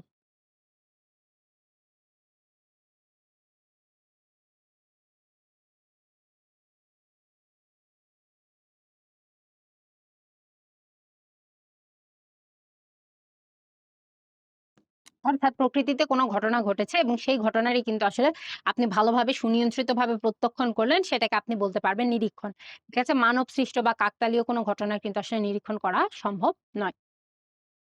এরপরে দেখেন আমরা একটু নিরীক্ষণের বৈশিষ্ট্য নিয়ে আলোচনা করব যে নিরীক্ষণ হচ্ছে একটি বিশেষ ধরনের প্রত্যক্ষণ, নিরীক্ষণ হচ্ছে উদ্দেশ্যমূলক প্রত্যক্ষণ, নিরীক্ষণ হচ্ছে সুপরিকল্পিত প্রত্যক্ষণ, নিরীক্ষণ হচ্ছে সুনিয়ন্ত্রিত প্রত্যক্ষণ এবং নিরীক্ষণ কিন্তু নির্বাচনমূলক। দেখেন টোটাল ৫ টা বৈশিষ্ট্যের কথা আছে। সব ক্ষেত্রেই কিন্তু আপনি দেখতে পারবেন প্রত্যক্ষণের কথা বলা আছে। নিরীক্ষণ নিজেই কিন্তু প্রত্যক্ষণের একটা অংশ। ঠিক আছে? এখন দেখেন নিরীক্ষণ বলতে যখন আপনি নিরীক্ষণ করবেন সেটা কিন্তু উদ্দেশ্যমূলক হতে হবে। আপনি মনের খেয়ালে কোনো একটা ঘটনা নিয়ে নিরীক্ষণ করবেন সেটা সম্ভব নয়। কোনো ঘটনা নিরীক্ষণ করার জন্য তার পেছনে একটা সুনির্দিষ্ট উদ্দেশ্য থাকতে হবে। এরপরে দেখেন যে নিরীক্ষণটা কিন্তু সুনিয়ন্ত্রিত হতে হবে। আপনি যখন যেভাবে ইচ্ছায় সেভাবে নিরীক্ষণ করতে পারবেন না। নিরীক্ষণের কিছু নিয়ম আছে সেগুলো আপনার ফলো করতে হবে। এরপরে নিরীক্ষণে একটা বিশেষ ধরনের প্রত্যক্ষণ। সব প্রত্যক্ষণ কিন্তু নিরীক্ষণ না। নিরীক্ষণ কিন্তু একটা বিশেষ ধরনের প্রত্যক্ষণ। এখন এই প্রশ্নটা আপনাদের অনুধাবনের ক্ষেত্রে কিন্তু গুরুত্বপূর্ণ। হ্যাঁ? অনেক সময় বলা হয়ে থাকে যে নিরীক্ষণের বৈশিষ্ট্য ব্যাখ্যা করো। সেক্ষেত্রে আপনি করতে পারেন ১ টা ২ টা বা ৩ টা আপনি এরকম বৈশিষ্ট্য নিলেন, একটু ১-২ লাইন করে বর্ণনা দিলেন। এতে করে টিচার কিন্তু আপনাকে খুব ভালো একটা মার্ক দিবে। এরপরে দেখেন যে নিরীক্ষণের শর্ত। যুক্তিবিদ জয়েসের মতে নিরীক্ষণের শর্ত হচ্ছে ৩ টি। তাহলে কোন যুক্তিবিদের মতে নিরীক্ষণের শর্ত ৩ টি? যুক্তিবিদ জয়েস। উনি কি শর্ত বলছেন দেখেন। বুদ্ধিগত শর্ত, দৈহিক শর্ত এবং নৈতিক শর্ত। বুদ্ধিগত শর্ত বলতে কি বোঝানো হচ্ছে যে যখন আপনি কোন বিষয় নিরীক্ষণ করবেন, সেক্ষেত্রে সেই বিষয়টা সম্পর্কে আপনার জ্ঞান থাকতে হবে। আপনি যদি জ্ঞান শূন্য অবস্থায় নিরীক্ষণ করতে যান, আপনার নিরীক্ষণ কিন্তু ভুল হবে। ধরে নেন আপনি নিরীক্ষণ করতেছেন যে ধূমকেতু কেন দেখা যায়? এই বিষয়টা আপনি নিরীক্ষণ করবেন। এখন আপনার মহাকাশ বা ধূমকেতু সম্পর্কে কোনো জ্ঞানই নাই। তাহলে কিন্তু এই নিরীক্ষণটা সম্ভব নয়। অর্থাৎ এক্ষেত্রে আপনার জ্ঞান, প্রজ্ঞা, বুদ্ধি এগুলা প্রয়োজন। এরপরে দেখেন দৈহিক শর্ত। এক্ষেত্রে আপনার দৈহিক সুস্থতা প্রয়োজন। দৈহিক সুস্থতা বলতে কি বোঝানো হচ্ছে দেখেন, আপনি ধরেন একটা বিষয় নিয়ে প্রত্যক্ষণ মানে নিরীক্ষণ করবেন। এখন আপনি একজন অন্ধ এবং বধির ব্যক্তিকে নিয়ে আসলেন এবং বললেন যে এই বিষয়টা নিয়ে ধরেন আপনি একটা অন্ধ ব্যক্তিকে বললেন যে, "তুমি ফুলের রং বিভিন্ন রকম হয় কেন সেটা এখন প্রত্যক্ষণ নিরীক্ষণ করো।" এখন সে বেচারা তো চোখে দেখতেই পারেনি। সে আপনার এই ব্যাপারে নিরীক্ষণটা কেমনে করবে বলেন? এই ক্ষেত্রে আপনি যে বিষয় নিরীক্ষণ করবেন এবং যেই ইন্দ্রিয়টা আপনার ব্যবহার করতে হবে সেই ইন্দ্রিয় যেন সচল হয়।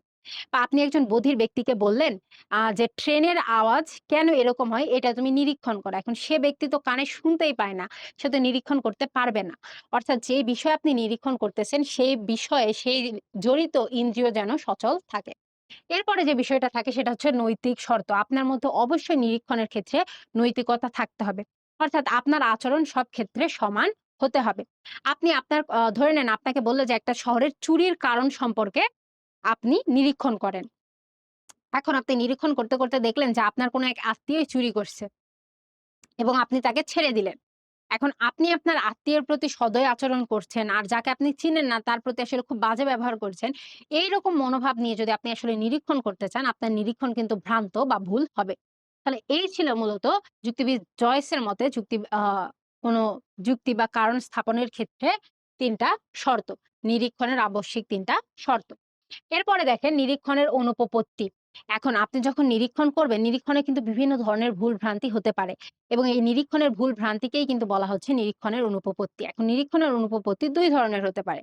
একটা হচ্ছে সদর্থক অনুপপত্তি আর একটা হচ্ছে নঞর্থক অনুপপত্তি।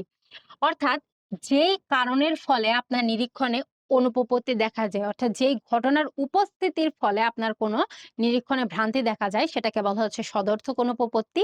আর যখন কোনো কারণের অনুপস্থিতির ফলে অনুপপত্তি দেখা যায় সেটাকে বলা হচ্ছে নঞর্থক অনুপপত্তি। এরপরে দেখেন অনিরীক্ষণ। আরোহের কোনো সিদ্ধান্ত স্থাপনের পূর্বে যেসব বস্তু বা ঘটনায় নিরীক্ষণ করা দরকার সেগুলো আপনি নিরীক্ষণ না করে যদি সিদ্ধান্ত নেন তাকে বলা হচ্ছে অনিরীক্ষণ। তাই না? তাহলে অনিরীক্ষণ বলতে কি বোঝানো হচ্ছে যে একটা নিরীক্ষণ করার ক্ষেত্রে যতগুলো ঘটনা আপনার পরীক্ষা করার কথা বা প্রত্যক্ষণ করার কথা সেগুলো আপনি করলেন না এবং না করার আ আগে একটা সিদ্ধান্ত নিয়ে নিলেন। সেটাকে বলা হচ্ছে অনিরীক্ষণ। উদাহরণটা কেমন হতে পারে? একজন ব্যক্তি এরকম একটা নিরীক্ষণ করলেন যে আ আপনি হয়তো আমরা অনেকেই বলি না যে শেষ রাতের স্বপ্ন সত্য হয় বা ভোরের স্বপ্ন সত্য হয়। তো সে এটা নিরীক্ষণ করে বলল যে, "না আমি দেখছি যে ভোরের স্বপ্ন সত্যি হয়।" এখন এক্ষেত্রে সে কি করল যে সে যেগুলা স্বপ্ন ভোরে দেখছে এবং যেগুলা সত্য হয়েছে সেগুলাই শুধু গ্রহণ করছে। আর যেগুলা মিথ্যা হয়েছে সেগুলা গ্রহণ করে নাই। এই যে যেই ঘটনাগুলা মিথ্যা হলো বা যেই স্বপ্নগুলা মিথ্যা হলো আপনি যে বাদ দিলেন, নিরীক্ষণ করলেন না, এটাকেই বলা হচ্ছে অনিরীক্ষণ। এখন দেখেন নিরীক্ষণ ২ প্রকার হতে পারে। একটা হচ্ছে দৃষ্টান্তের অনিরীক্ষণ, আরেকটা হচ্ছে প্রয়োজনীয় অবস্থাবলীর নিরীক্ষণ। দেখেন দৃষ্টান্তের অনিরীক্ষণ বলতে বোঝায় কোন ঘটনার প্রাসঙ্গিক কিন্তু অনেকগুলা বিষয় থাকে বা দৃষ্টান্ত বা উদাহরণ থাকে। আপনি যখন সব দৃষ্টান্ত পরীক্ষা না করে কোন সিদ্ধান্ত নেন বা নিরীক্ষণ করেন, সেটাকে বলা হচ্ছে দৃষ্টান্তের অনিরীক্ষণ। যেমন আপনি আপনার এলাকার ২-৩ টা হসপিটালে গেলেন, যাওয়ার পরে ডাক্তারদের হাতের লেখা দেখলেন এবং দেখে বললেন যে সব ডাক্তারের হাতের লেখাই খারাপ। এখন চিন্তা করে দেখেন বাংলাদেশে অনেক ডাক্তার আছে। এর পাশাপাশি পৃথিবীতে আরো ১৯৫ টা দেশ আছে। সেইখানে আরো হাজার, হাজার ডাক্তার আছে। আপনি তো সবার হাতের লেখা চেক করে দেখেন নাই, তাই না? এই যে আপনি যে অনিরীক্ষণ করলেন, আপনি আপনার নিজের মতো ২-৩ টা ডাক্তারের হাতের লেখা দেখে যে সিদ্ধান্তটা স্থাপন করলেন, আর এত, এত ডাক্তারের হাতের লেখা যে নিরীক্ষণ করলেন না, এটাকেই বলা হচ্ছে দৃষ্টান্তের অনিরীক্ষণ। এরপরে দেখেন প্রয়োজনীয় অবস্থাবলীর নিরীক্ষণ। এখন কোন ঘটনার পেছনে পারিপার্শ্বিক অবস্থা যদি আপনি বিচার বিশ্লেষণ না করেন বা নিরীক্ষণ না করেন, সেটাকে বলা হচ্ছে আপনার প্রয়োজনীয় অবস্থাবলীর অনিরীক্ষণ। যেমন আপনি ধরেন একটা পুলিশ স্টেশনে গেলেন এবং যার পরে গল্পে, গল্পে শুনতে পারলেন যে বর্তমানে জেলে চোরের সংখ্যা অনেক বেড়ে গেছে। এখন আপনি এই ঘটনা সম্পর্কে পারিপার্শ্বিক অবস্থান না জানার পরে আগেই সিদ্ধান্ত নিলেন কি, যেহেতু জেলে চোরের সংখ্যা বেড়ে গেছে অতএব গ্রামে চুরি ডাকাতির সংখ্যা বেড়ে গেছে। এটা আপনি ধাম করে সিদ্ধান্ত নিয়ে নিলেন। কিন্তু পরে আপনি কি জানতে পারলেন যে চোরেরা অন্য গ্রামে যাওয়ার পথে বা পুলিশের তৎপরতা বাড়ার ফলে চোর ধরার সংখ্যাটা বৃদ্ধি পাইছে। গ্রামে চুরি ডাকাতি বাড়ে নাই, বরং পুলিশের যে কর্মতৎপরতা সেটা বাড়ছে, এই কারণে জেলে চোরের সংখ্যা বেড়ে গেছে। এই যে আপনি পারিপার্শ্বিক অবস্থা বিশ্লেষণ না করে হুট করে একটা সিদ্ধান্তে চলে গেলেন, এটাকেই বলা হচ্ছে প্রয়োজনীয় দৃষ্টান্তের বা প্রয়োজনীয় অবস্থাবলীর অনিরীক্ষণ। এরপরে আমরা দেখব যে ভ্রান্ত নিরীক্ষণ অনুপপত্তি। এখন কোন ঘটনা দেখার পরে আমরা যদি ঠিকঠাকভাবে সিদ্ধান্ত না নিই বা সেটা ভালোভাবে পরীক্ষা করার আগেই সিদ্ধান্ত নিই, সেটাকে বলা হচ্ছে ভ্রান্ত নিরীক্ষণ জনিত অনুপপত্তি। দেখেন কোন বস্তু বা ঘটনা ঠিক যেভাবে আছে সেভাবে না দেখে যদি আমাদের ব্যক্তিগত ভুলের কারণে অন্যভাবে দেখি তাকে বলা হচ্ছে ভ্রান্ত নিরীক্ষণ অনুপপত্তি। অর্থাৎ আমাদের ব্যক্তিগত ভুলের কারণে যে অনিরীক্ষণগুলা ঘটে বা অনুপপত্তিগুলা ঘটে সেগুলাকে বলা হচ্ছে ভ্রান্ত নিরীক্ষণ অনুপপত্তি। এখন ভ্রান্ত নিরীক্ষণ অনুপপত্তি কিন্তু ২ ধরনের। একটা হচ্ছে ব্যক্তিগত ভ্রান্ত নিরীক্ষণ, আরেকটা হচ্ছে সার্বজনীন ভ্রান্ত নিরীক্ষণ। ব্যক্তিগত ভ্রান্ত নিরীক্ষণ বলতে কি বোঝানো হয় বলেন তো? যখন আপনার নিজস্ব ব্যক্তিগত ভুল হয়। ধরেন আপনি সন্ধ্যাবেলায় খেলাধুলা করে মাঠ থেকে বাসায় আসছেন। আসার পথে তখন তো একটু আলো কম থাকে, তাই না? একটু অন্ধকার থাকে। তো তখন রাস্তায় আপনি একটা দড়ি দেখলেন। দেখে করে চিল্লায় উঠলেন। বললেন যে, "সাপ, সাপ, সাপ।" কিন্তু পরে যখন আপনি ফোনের ফ্ল্যাশ লাইট বা টর্চ লাইট দিয়ে দেখলেন কি যে এটা একটা দড়ি। এই যে আপনি যে ভুল করলেন, আপনার ব্যক্তিগত যে ভুলটা আপনি করলেন, এটাকেই বলা হচ্ছে ব্যক্তিগত ভ্রান্ত নিরীক্ষণ। আর এরপরে দেখেন সার্বজনীন ভ্রান্ত নিরীক্ষণ। অর্থাৎ যদি কোনো ঘটনা সমগ্র মানবজাতি ভুলভাবে বিশ্লেষণ করে বা ভুলভাবে নিরীক্ষণ করে, সেটাকে বলা হচ্ছে সর্বজনীন ভ্রান্ত নিরীক্ষণ। যেমন আমরা বলি না যে সূর্য পূর্ব ওঠে আর পশ্চিমে অস্ত যায়। এখন ঘটনা দেখেন এটা হচ্ছে সর্বজনীন ভ্রান্ত নিরীক্ষণ। কেন? সূর্য কিন্তু যেখানে থাকার সেখানেই থাকে। পৃথিবী তার নিজের অক্ষে ঘোরাফেরা করে। এইজন্য কিন্তু আমরা দেখি যে সূর্য উদিত হচ্ছে এবং অস্ত যাচ্ছে। এই যে একটা সামগ্রিক ভুল ধারণা রয়েছে এটাকে বলা হচ্ছে সর্বজনীন ভ্রান্ত নিরীক্ষণ। এরপরে আমরা দেখব পরীক্ষণ। আরোহের বস্তুগত আরেকটা ভিত্তি আছে সেটা হচ্ছে পরীক্ষণ। দেখেন যে কোনো উদ্দেশ্য সাধনের জন্য ঘটনাবলীকে নিজেদের আয়ত্তে এনে কৃত্রিম উপায়ে যন্ত্রপাতির সাহায্যে যেই প্রত্যক্ষণ করা হচ্ছে সেটাকে বলা হচ্ছে পরীক্ষণ। আমরা নিরীক্ষণে দেখলাম যখন কোনো প্রাকৃতিক ঘটনা আমরা সুনিয়ন্ত্রিতভাবে প্রত্যক্ষণ করি সেটাকে বলা হচ্ছে নিরীক্ষণ। কিন্তু যখন আমরা কোনো ঘটনাকে নিজেদের আয়ত্তে এনে কৃত্রিম যন্ত্রপাতির মাধ্যমে প্রত্যক্ষণ করি সেটাকে বলা হচ্ছে পরীক্ষণ। এবং পরীক্ষণ নিজেই কিন্তু একটা নিরীক্ষণ। এখন দেখেন পরীক্ষণের বৈশিষ্ট্য। পরীক্ষণ এক প্রকারের উদ্দেশ্যমূলক প্রত্যক্ষণ। আর পরীক্ষণে একটা ভাবে মনে রাখবেন যে কৃত্রিমভাবে ঘটনাকে সৃষ্টি করা হয়। নিরীক্ষণে প্রাকৃতিক ঘটনা নেওয়া হয়, কিন্তু পরীক্ষণে কৃত্রিমভাবে কোনো ঘটনাকে নেওয়া হয়। এরপরে এই ঘটনার পুনরাবৃত্তি করা সম্ভব। বৈজ্ঞানিক যন্ত্রপাতি ব্যবহার করা হয় এবং পারিপার্শ্বিক অবস্থার পরিবর্তন ঘটে। যেহেতু এটা মানব সৃষ্ট উপায়ে করা হয়, তাই এটা বারবার পুনরাবৃত্তি ঘটানো সম্ভব এবং এখানে বৈজ্ঞানিক যন্ত্রপাতির উপস্থিতি কিন্তু আবশ্যক। পরীক্ষণের এখন দেখব যে আমরা পরীক্ষণ এবং নিরীক্ষণের মধ্যে তুলনা। আপনাদের সৃজনশীলে কিন্তু পরীক্ষণ এবং নিরীক্ষণ একটা অত্যন্ত গুরুত্বপূর্ণ টপিক হতে পারে। কি হতে পারে? এখানে আপনাদের ২ টা উদ্দীপক দিবে বা ২ টা দৃশ্যকল্প দিবে। একটাতে নিরীক্ষণের কথা বলবে এবং একটাতে পরীক্ষণের কথা বলবে। গতে বলবে যে দৃশ্যকল্প ১ এ ঘটনা ব্যাখ্যা করো। হয়তো পরীক্ষণ সম্পর্কে ব্যাখ্যা করতে বললে এবং ঘতে বলবে যে পরীক্ষণ এবং নিরীক্ষণের মধ্যে তুলনামূলক আলোচনা করো। সেক্ষেত্রে পরীক্ষণ এবং নিরীক্ষণের মধ্যে যে পার্থক্য বা সাদৃশ্য সেগুলো আমাদের উল্লেখ করতে হবে। এখন দেখেন নিরীক্ষণের পরিসর কিন্তু পরীক্ষণ থেকে বেশি ব্যাপক। অর্থাৎ নিরীক্ষণের সংখ্যা এবং এর ব্যাপ্তি কিন্তু পরীক্ষণ থেকে বেশি ব্যাপক। ঠিক আছে? এরপরে যে বৈশিষ্ট্যটা আপনি পাবেন যে নিরীক্ষণ পরীক্ষণের উপর নির্ভরশীল, কিন্তু পরীক্ষণ দেখেন আমি এর আগে কি বললাম লাইনটা ভালো করে খেয়াল করে দেখেন যে পরীক্ষণ নিজেই কিন্তু একটা নিরীক্ষণ। অর্থাৎ নিরীক্ষণ কিন্তু পরীক্ষণের উপর নির্ভরশীল নয়, কিন্তু পরীক্ষণ নিরীক্ষণের উপর নির্ভরশীল। ঠিক আছে? এরপরে দেখেন নিরীক্ষণ পরীক্ষণের আগে, অর্থাৎ আগে নিরীক্ষণ তারপরে পরীক্ষণ। এরপরে দেখেন নিরীক্ষণের জন্য কোনো বিশেষ পরিবেশের দরকার নেই। কিন্তু পরীক্ষণের জন্য কিন্তু কৃত্রিম পরিবেশের প্রয়োজনীয়তা রয়েছে। এরপরে দেখেন যে নিরীক্ষণ তুলনামূলক একটি সহজ সরল প্রক্রিয়া। কিন্তু পরীক্ষণ কিন্তু তুলনামূলক জটিল প্রক্রিয়া।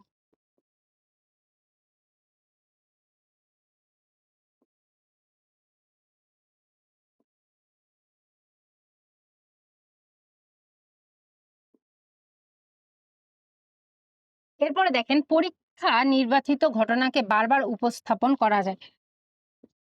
পরীক্ষণে কিন্তু পুনরাবৃত্তি ঘটার সম্ভাবনা রয়েছে। অর্থাৎ একটা ঘটনা আপনি যতবার চান ততবার রিপিট করতে পারবেন।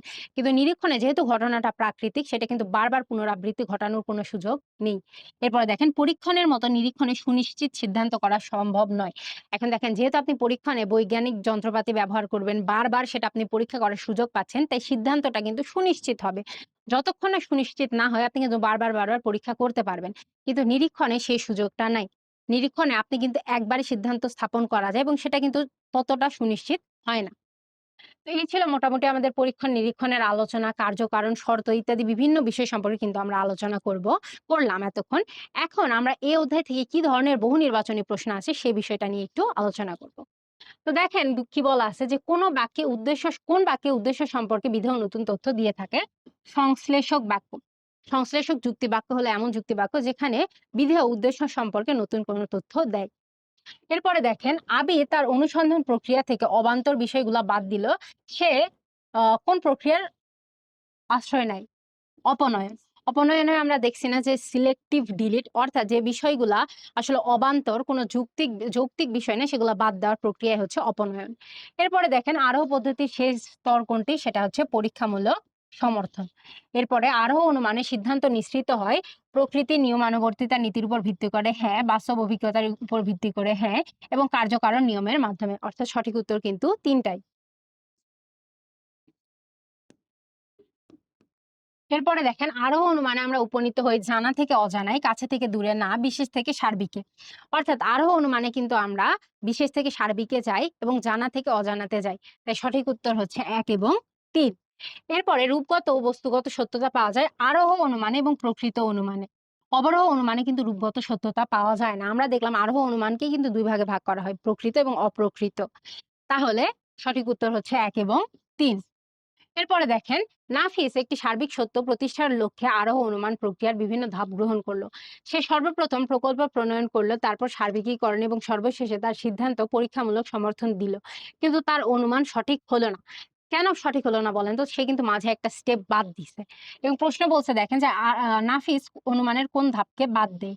সে নিরীক্ষণটা বাদ দেয়। এরপরে দেখেন প্রকৃতির নিয়মানুবর্তিতা নীতি কোন অনুমানের ভিত্তি? আরোহ অনুমানের ভিত্তি। এরপরে প্রকৃতির নিয়ম একটি মৌলিক নিয়ম। প্রকৃতির নিয়ম বা প্রকৃতির নিয়মানুবর্তিতা নিয়ম কিন্তু একটা মৌলিক নিয়ম। এরপরে দেখেন প্রকৃতি সর্বদা কিসের অনুগামী? নিয়মের অনুগামী। এরপরে প্রকৃতির ঐক্য কথাটি সর্বপ্রথম কে ব্যবহার করেন? ওয়েলটন।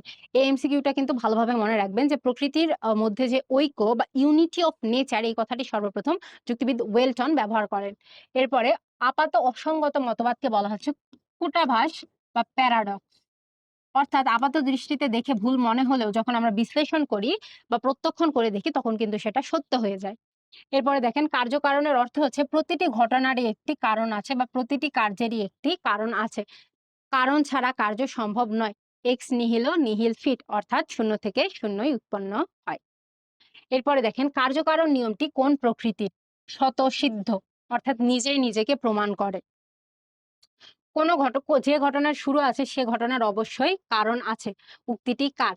জেস মিল। এরপরে দেখেন কার্য এবং কারণের মধ্যে সম্পর্ক কিরূপ? আবশ্যিক সম্পর্ক, অর্থাৎ কার্য এবং কারণের মধ্যে কিন্তু আবশ্যিক সম্পর্ক রয়েছে। এরপরে আমরা এতক্ষণ এমসিকিউ দেখলাম যে এই অধ্যায় থেকে কি ধরনের এমসিকিউ দেওয়া হয়। এখন আমরা এই অধ্যায় থেকে একটা সৃজনশীল দেখব। দেখেন আমরা একটু উদ্দীপকটা পড়ে দেখি। সিফাত তার অসুস্থ পিতাকে হাসপাতালে নেওয়ার সময় কাকের ডাক শুনল। কিন্তু সিফাতের মা বলেছিল যে কোথাও যাবার সময় কাকের ডাক শুনলে অমঙ্গল হয়। হাসপাতালে নেওয়ার পথে সিফাতের পিতার শ্বাস বন্ধ হয়ে গেছে। সিফাত ভাবলো যাত্রাপথে কাকের ডাক শোনায় এমন ঘটনা ঘটেছে। হাসপাতালে পৌঁছালে চিকিৎসক পরীক্ষা নিরীক্ষণ করে বলেন যে হৃদযন্ত্রের ক্রিয়া বন্ধ হয়ে যাওয়ায় রোগীর মৃত্যু হয়েছে। সিফাত অতিরিক্ত ব্লাড সুগারকে, তার বোন অতিরিক্ত রক্তচাপকে, তার মা ধূমপানকে সিফাতের বাবার মৃত্যুর কারণ হিসেবে চিহ্নিত করলো। তো ইন শর্টে সিফাত তার বাবাকে হাসপাতালে নিয়ে যাচ্ছিল, এই সময় সে কাকের ডাক শুনলো। পরে সিফাতের বাবা মৃত্যুবরণ করলো। এখন সিফাত এবং সিফাতের মা কি মনে করলো যে কাকের ডাক শুনছে জন্যই মারা গেছে।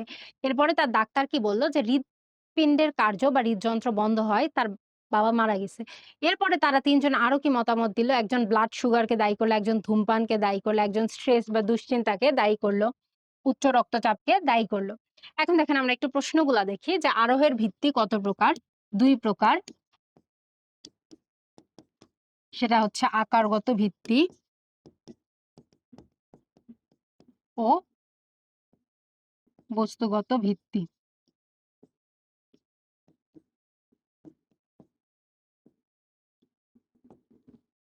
এরপরে দেখেন নিরীক্ষণে কোন ধরনের ঘটনা প্রত্যক্ষ করা যায়? সেটা হচ্ছে প্রাকৃতিক ঘটনা।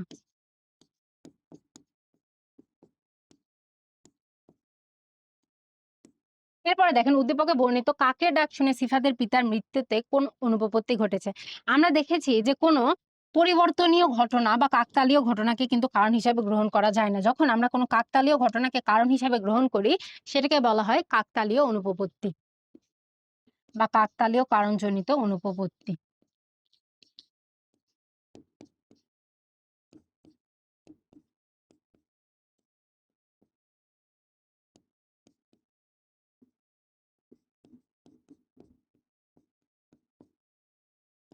দেখেন, এক্ষেত্রে আপনারা শুরুতে এটা বলবেন যে, কাকের ডাক শুনে সিফাতের পিতার মৃত্যুর ঘটনাতে কাকতালীয় কারণজনিত অনুপপত্তি ঘটছে। তখন আপনি আসলে ব্যাখ্যা করবেন যে, কারণ কোনো পরিবর্তনীয় ঘটনা হতে পারে না। তারপরে হয়তো আপনার নিজে থেকে আপনি একটা উদাহরণ দিতে পারেন। দেওয়ার পরে আপনি উদ্দীপকের সাথে সেটা রিলেট করবেন। তারপরে আপনি সুন্দরভাবে ব্যাখ্যা করে দিবেন যে, কেন এখানে আসলে কাকতালীয় কারণজনিত অনুপপত্তি বলা হয়েছে। ঘ নম্বর প্রশ্নে দেখেন, উদ্দীপকে উল্লেখিত চিকিৎসক এবং সিফাতের পরিবারের বক্তব্য কার্যকারণের ভিত্তিতে মূল্যায়ন করে দেখেন। দেখো, এখন দেখেন, আ কার্যকারণের মধ্যে আমরা একটা শর্তর ব্যাপারটাতে আমরা আলোচনা করলাম না যে একটা কারণ কিন্তু সরল ঘটনা নয়। এর পেছনে কিন্তু অনেক ধরনের কারণ থাকে। এবং সেই কারণের মধ্যে আমরা কি দেখলাম বলেন তো? আবশ্যিক শর্ত এবং পর্যাপ্ত শর্ত। সেখানে দেখেন, বা আবশ্যিক কারণ এবং পর্যাপ্ত কারণ।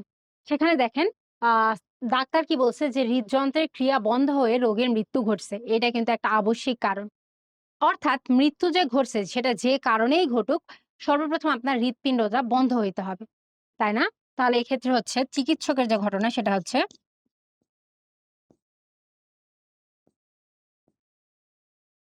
আবশ্যিক শর্ত। আর তার পরিবার যেগুলা বলছে যে অতিরিক্ত ব্লাড সুগার, তার বোনের উচ্চ রক্তচাপ, সিফাতেমের বাবার আসলে ধূমপান, এগুলা পর্যাপ্ত শর্ত। অর্থাৎ এগুলা ঘটলে মৃত্যু ঘটতেও পারে, নাও ঘটতে পারে বা অন্যান্য কারণেও ঘটতে পারে। কিন্তু যেই কারণেই ঘটুক, আল্টিমেট ফলাফলটা বা মূল কারণটা হচ্ছে হৃৎপিণ্ড বন্ধ হয়ে যাওয়া।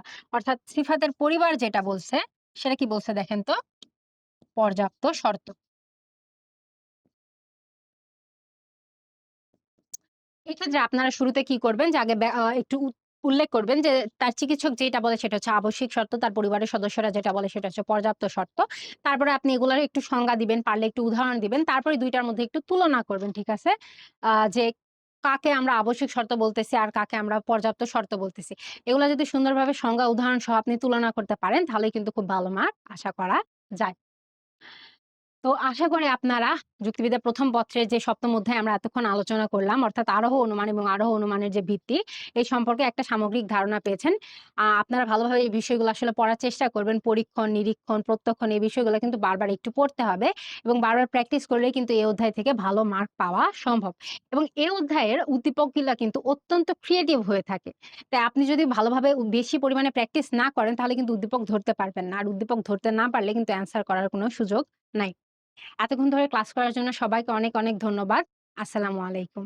সবার জন্য অনেক, অনেক শুভকামনা।